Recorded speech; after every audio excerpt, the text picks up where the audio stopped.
Novamente mostrando o castelo aqui pelo outro lado. A torre, como o poço dele.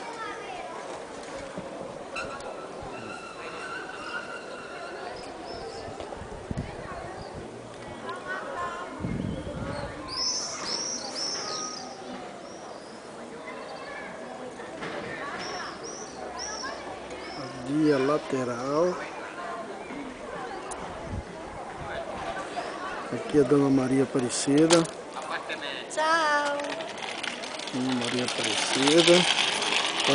Hoje ela está andando na bicicleta dela, que é essa aí, lilás, com cestinha na frente. O capacete é da mesma cor da bicicleta, toda metida ela. Tem lanterninha.